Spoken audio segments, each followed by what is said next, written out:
Olá, eu sou a Mariana Lima e hoje a gente vai falar sobre o fenobarbital, que é um dos tipos de barbitúricos. Bom, ele é da classe dos anticonvulsivantes, então ele é usado contra crises convulsivas do tipo tônico-clônica generalizadas, especialmente nas crises febris. Ele também é usado como sedativo e, no caso, também como ansiolítico. A anestesia pode ser uma das suas funções. Hoje em dia não é muito utilizado como anestésico, mas ele pode simular uma anestesia geral. Além disso, dado o seu mecanismo de ação, ele também tem uma função de relaxamento muscular. Apesar de tudo isso, existe hoje uma resistência médica ao uso clínico do fenobarbital, devido aos seus efeitos colaterais observados. Mas ele é utilizado principalmente nas epilepsias de difícil tratamento e nas convulsões febris. O fenobarbital, ele se apresenta como um comprimido simples, como solução oral e como uma solução injetável. Ele é muito conhecido como Gardenal, que é a sua apresentação em comprimido de 50 mg, também conhecido como Fenocris, na sua posologia de 100 mg. Quanto às suas características farmacocinéticas, ele é uma medicação lipossolúvel, logo ele permeia com mais facilidade as membranas, conseguindo chegar ao sistema nervoso central, que é onde ele precisa estar para atuar, com mais facilidade. Ele possui também um alto volume de distribuição, o que é comum entre os fármacos lipofílicos, e por esse alto volume de distribuição, ele vai com mais facilidade e em mais quantidade para tecidos periféricos, formando depósito extravascular, né, se mantendo ali por menor tempo na concentração plasmática. Porém, esse fármaco que formou depósito extravascular, posteriormente retorna à corrente sanguínea, fazendo uma redistribuição e mantendo essa concentração plasmática, o que explica essa meia-vida alta, que pode chegar até 140 horas. A biotransformação vai ser falada a seguir. O fenobarbital age de duas formas principais diferentes e simultâneas.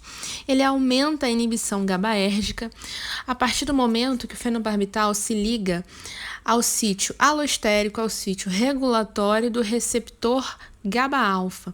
O receptor GABA-alfa, ele tem várias isoformas e o fenobarbital se liga a várias dessas isoformas no sítio regulatório. E quando ele se liga a esse sítio regulatório, ele mantém o canal de cloro, que é o próprio receptor GABAérgico, aberto por mais tempo, fazendo com que a membrana fique mais hiperpolarizada ou hiperpolarizada por mais tempo. Além disso, o fenobarbital ele reduz a secreção de glutamato, reduzindo a excitação glutaminérgica a partir do momento que ele interage com o receptor AMPA. Então, o glutamato ele atua simultaneamente dessas duas maneiras, aumentando a inibição GABAérgica e reduzindo a excitação glutaminérgica. Além disso, quando em altas dosagens, o fenobarbital ele é capaz de mimetizar a ação GABAérgica, então se ligando ao sítio do GABA mesmo, no receptor GABA-alfa, abrindo o canal de cloro e permitindo a hiperpolarização da membrana, mimetizando de fato a ação GABAérgica.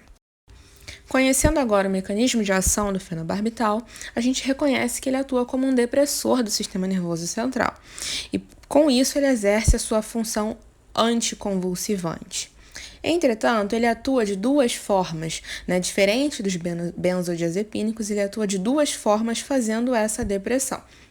Logo, ele vai obter mais efeitos colaterais, principalmente associada à menor seletividade que o fenobarbital possui, a partir do momento que ele interage com muito mais isoformas do receptor GABA-alfa do que os demais depressores do sistema nervoso central.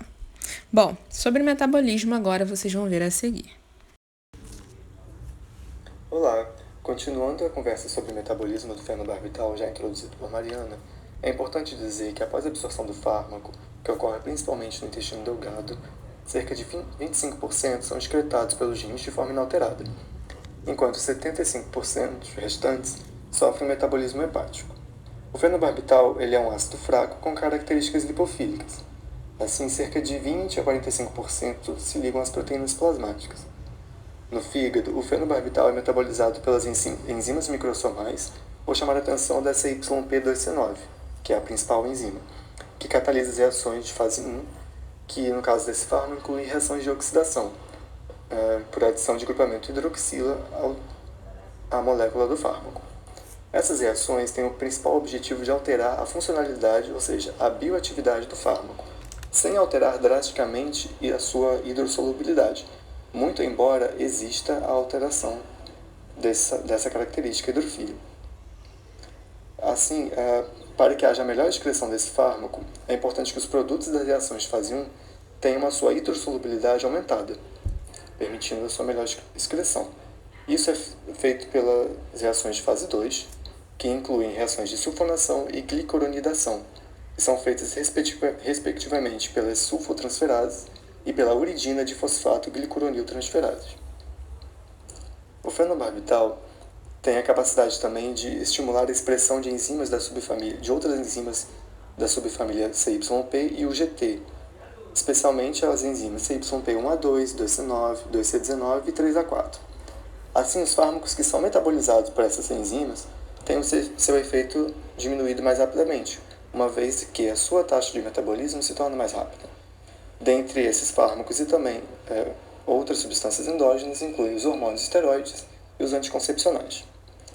Os barbitúricos, de forma geral, eles interagem com outras drogas depressoras do sistema nervoso central e que acarreta, portanto, uma potencialização desse efeito. Dentre essas drogas e fármacos incluídos estão o álcool, metilfenidato, isoniazida e antihistamínicos da primeira geração. É importante também atentar-se para a intoxicação pelos barbitúricos, de forma geral. A intoxicação é muito comum e a maioria dos casos representa a tentativa de suicídio. As complicações da intoxicação incluem bradicardia, bradipneia, hipotensão, edema pulmonar e insuficiência renal aguda. Em relação à excreção, como eu já salientei, ocorre principalmente pelos rins, e sendo que 25% são excretados na forma inalterada, enquanto os demais 75% são excretados após a biotransformação. A administração por longo período de tempo acarreta uma upregulation das enzimas microsomais hepáticas, o que torna o metabolismo desse fármaco mais rápido ao longo do tempo. Então, pode ser que exista a necessidade de um ajuste da dose no decorrer do tratamento. Além disso, por fim, é importante salientar que, como esse fármaco é metabolizado principalmente pelas enzimas hepáticas, qualquer hepatopatia que acarrete uma disfunção na expressão dessas enzimas pode aumentar o tempo de meia-vida e tornar o fármaco mais acumulado na circulação sistêmica. É isso. Muito obrigado.